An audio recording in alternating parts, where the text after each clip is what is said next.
This morning, we have some guests with us who have been fighting in the valley for racial justice. And these folks are the grant recipients from the 2023 Racial Justice Grant Program of this church. And we wanted to invite them here, you here, to be able to help us know the work you're doing and to inspire us to join you in that.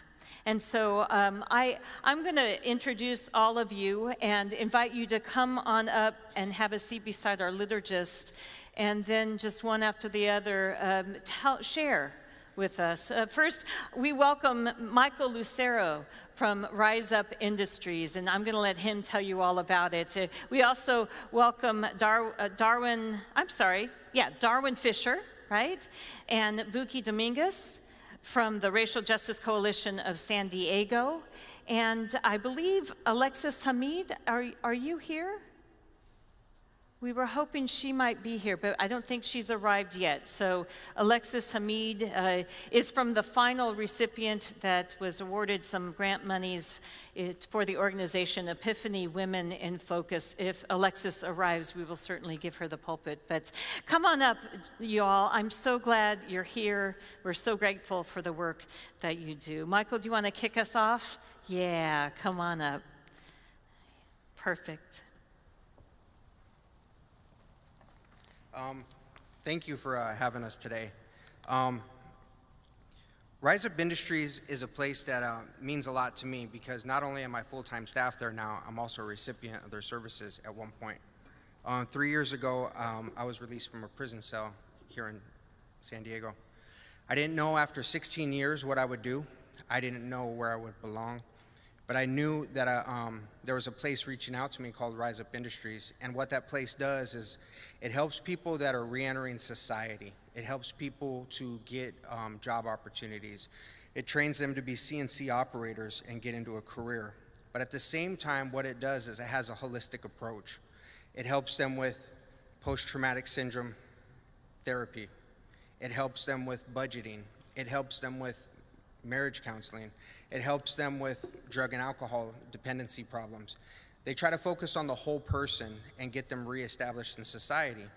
By them being able to do that, they're kind of combating what is happening with crime and with people getting out with no type of training or rehabilitation inside of our prison system. And I really want to thank you because Rise Up Industries is able to take place really because of the faith community in San Diego. I speak at many places across San Diego, and I'm always just really taken by the people that stepped up and committed themselves to helping us and didn't even know who we are. So today, I just want to thank you. I want to thank you for being part of a congregation here that is moved to move their hand in San Diego and make opportunities for other people. Thank you very much.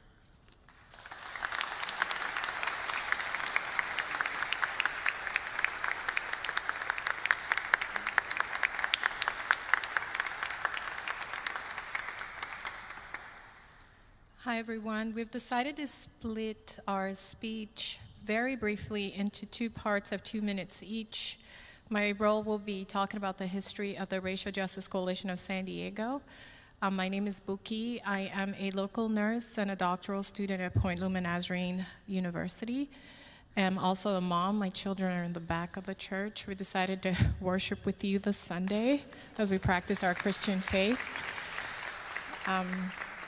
So the Racial Justice Coalition of San Diego was founded in 2017 by two individuals who believed that something was missing in San Diego. I am an immigrant from Nigeria, and Dr. Darwin Fishman is a biracial Polish-Jewish son of an African-American woman and a Polish-Jewish dad.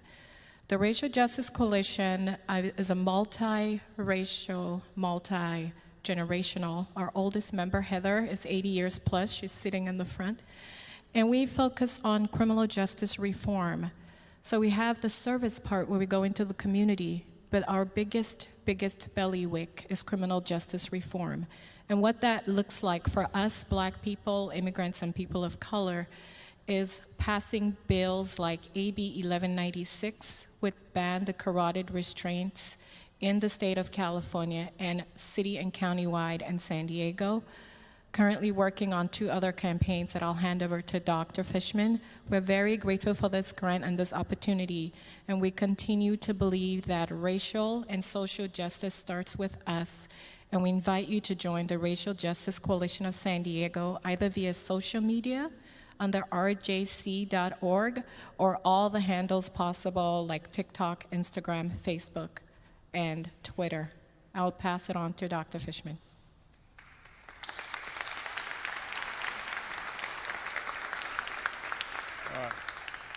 Thank you, Buki.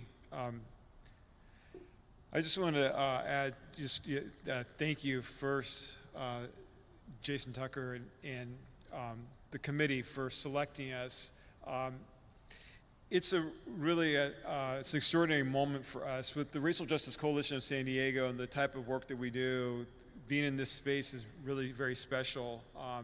We, being that front lines of the work, you don't expect to end up here. It's very difficult work, doing this kind of social justice work, and I really appreciate Reverend Robertson said, the whole, and I'll just paraphrase from your sermon, the battles in the valleys so that we can all be lifted up to the mountains. We are in the valleys dealing with families that are suffering and hurting every day. And for our campaigns, I just want to just highlight one part. Which is when we took on the chokehold campaign. Chokeholds were still legal in San Diego, and we took on a campaign to ban them.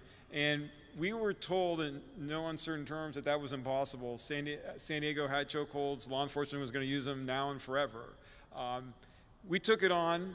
It was a really grueling campaign, but we were really motivated by our members, a part of our organization. One of our members couldn't make it today, Desiree. Her son was put in a chokehold, 14 years old at Lincoln High School. She was, again, part of our group and our work, and that's what motivated us. She was seeking justice. She had been working in the Valley for years on this, and we came in and helped. Couldn't help necessarily with her situation that had already taken place, but we were able to get a ban. We were successful. San Diego became the last city with over 1 million people to have a ban on chokeholds. Thank God for those that joined us and were participating in that campaign. And hopefully with that, a little sense of justice moving forward now that chokeholds are officially banned in San Diego. With that, after the success of that campaign, we are just currently working, I'll just say real quickly, Saving Lives in Custody campaign and Prosecutor Resign campaign. The Saving Lives in Custody campaign, the heart of it is the amount of people that die in custody in San Diego. I don't know how many of you know, in 2022, we unfortunately hit a really tragic milestone, the most in custody deaths ever in San Diego, 20 deaths. It was so bad, to put it in context, so we can appreciate this and why we're doing this work, we actually beat out Rikers Island. They had 19. We had more in custody deaths in San Diego than Rikers Island, which is supposed to be the worst prison in the US. And it's the little dirty secrets in San Diego that very few people know about. We are still engaged in this campaign. We are still doing this social justice work. We are really, again, humbled and honored to be on the stage with organizations like RISE and with Epiphany.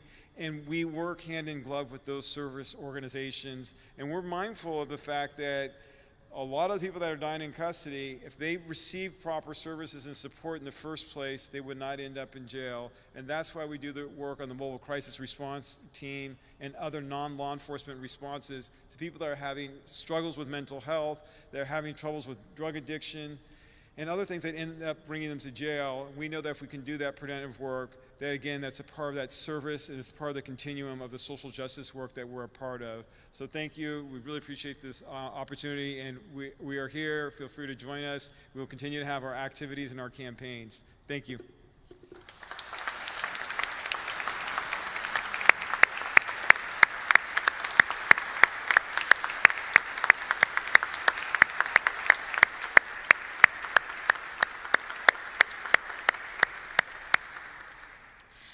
I can't tell you what it means to have you here, but more than that, to have you doing this work in our city. We are people who have good hearts and sometimes make stupid mistakes. And we are people who come every Sunday to recognize that we rise to meet Christ here. And sometimes we need to be reminded that the real work is not to get here, but to take here out there. And we're so grateful that that is where you live and do such amazing, amazing work. I want to thank those of the people in this church. In 2020, we had some extra money, which was a surprise, but we were given a gift that we weren't expecting. And out of some of that money, we created the Racial Justice Endowment. And it's an endowment because we knew that this work would not have an ending date anytime soon, and we wanted to be committed for the long haul. And so the endowment kicks off funds for us to be able to help organizations who are doing this work. We didn't feel the need to have us create something new because you all are doing such amazing work. We wanted to simply support you, but not just to give you money. We really want to be able to come alongside you and to be in the valley with you, doing the kind of work that Christ calls us to do. And we rely on you to help us know how and to help us learn more and to help us be who we want to be. And some of us in this congregation are the ones who find organizations like you and offer your names and your work for the Racial Justice Endowment Committee to create opportunities for you to receive the grants. And there are some people here who continue to contribute money to the endowment. And there are people here who are committed to learning more about racism in our country. And there are people here who take pilgrimages to understand more about the ways in which it continues to be a part of who we are as a nation, and that is just unacceptable. And there are people here who are doing your own acts of justice work and anti-racism work and work to be able to be in the valley to support people who want to come to the mountaintop. And there are people who pray. And all of you are needed for this work. It's not about being here at the top of the mountain. It's about taking Christ and the love of Christ to the valley below. So I want to invite those of you who are on the Racial Justice Endowment Committee to stand if you are here. Please stand so that we might thank you. Back here as well.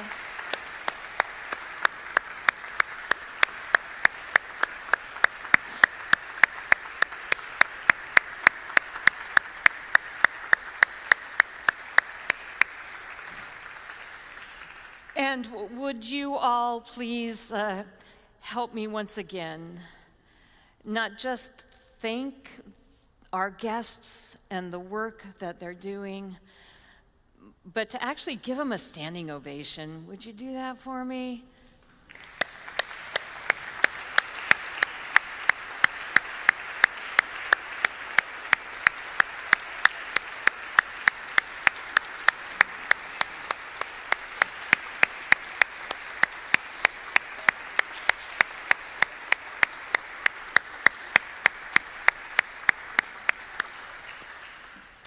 I pray that this is just the start of a sense of belonging for all of us in the city of San Diego, that this is just a start of the relationship that we have with your organizations. And so to that end, all of you, I invite you to come after services to the patio out here, talk with these folks, pick up some brochures, sign up to learn more or to volunteer to be the ones who are doing the work. I invite you to consider doing that as a response to all that God has given us at the top of the mountain. Amen.